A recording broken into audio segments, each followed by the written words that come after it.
कैकेयी कहने लगी, महाराज अगर आप वरदान देना नहीं चाहते हो तो आप साफ ना ही कर दो।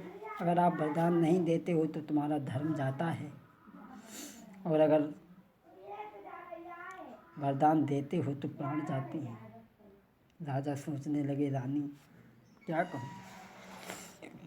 मन में दशरथ ने विचार किया कि मेरी वो दशा है कि धर्म स्नेह भय मति घेरी, भय गति सांप छछुंदर केरी। धर्म स्नेह भय मति घेरी, भय गति सांप छछुंदर केरी। राजा धर्म स्नेह भय मति घेरी, भय गति सांप छछुंदर केरी। जिस तरीका से सर्प अगर छछुंदर को पकड़ लेता है, न तो खाने का न तो उगलने का, वो दशा हो गई। रानी कुछ सोचो, कुछ विचार करो, ये तुम क्या कह रही हो। रानी कहने लगी, महाराज मैं यही चाहती हूँ और मैं यही मांगूंगी। राजा कहने लगे, रानी करी कुछ दिल में रहम, और तोई राम को सुन के राज तिलक, तोई कैसो लगो बहम। तुम्हें मेरी कसम, तुम्हें मेरी कसम रानी, ना बन को भेजो राम। तुम्हें मेरी कसम, तुम्हें मेरी कसम रानी, ना बन को भेजो राम। तुम्हें मेरी कसम। रानी कुछ विचार कर रानी कहने लगी, महाराज मैं यही चाहती हूँ, यही चाहती। राजा कहने लगे, रानी रानी रानी आंचल पसार, कर जाले और दान भी ले, कर जाले और दान भी ले। राज भी ले वनवास भी ले, बदले और प्राण भी ले। राज भी ले और वनवास भी ले, बर भी ले और प्राण भी ले।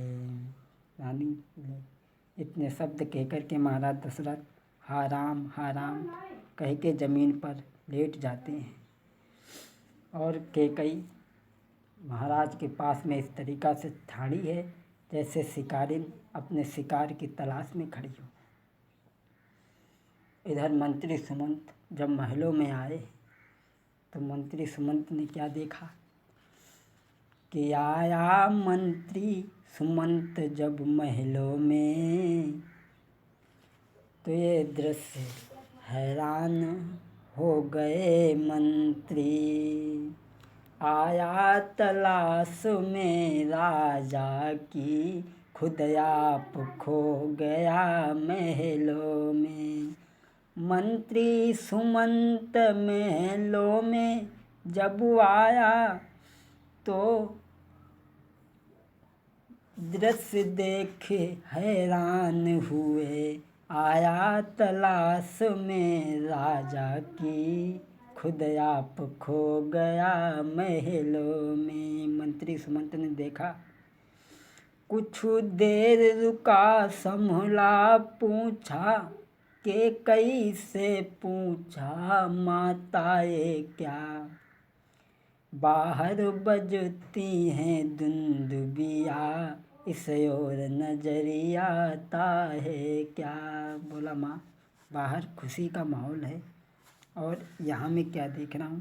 कैकेयी तब कहने लगी, मंत्री सुमंत लाओ राम को बुला करके, तभी विदित हो जाएगा कारण तुम्हें सुमिंत। राम को बुला लाओ मेरे पास में। राम को बुला करके सुमंत ने कैकेयी के सामने किया। भगवान ने जो ही देखा तो कहने लगे, माँ ये सब क्या है। मंत्री मंत्री माता माता, ये पूज्य पिता क्यों अकुलाए हैं, या मुझसे कोई अपराध हुआ जो मेरे पिता रिसाए हैं। क्या बात है।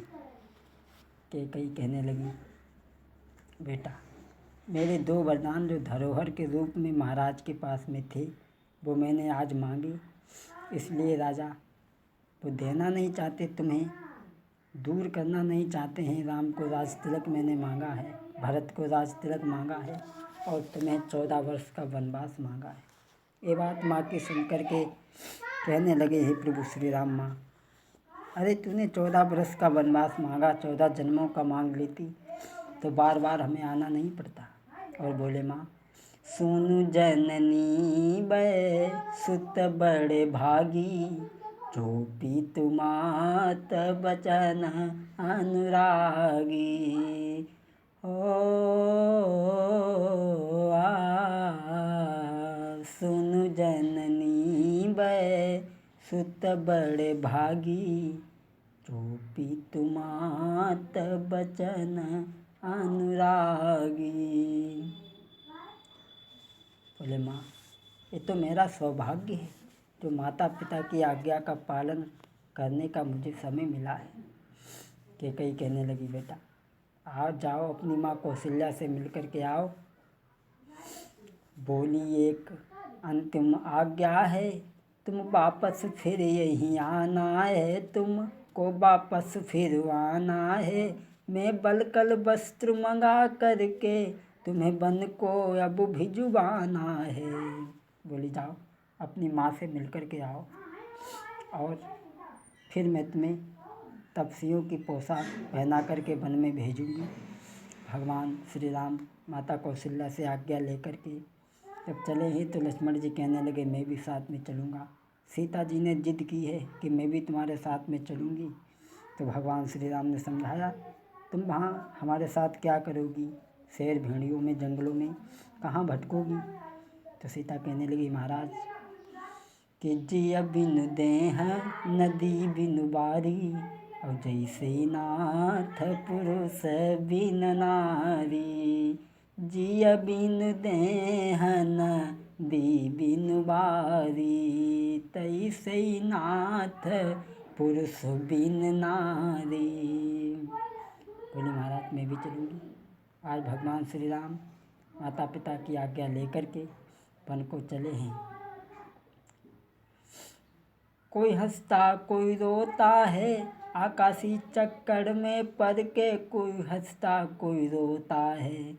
विधि के हैं सब खेल निराले, कोई हंसता कोई रोता है।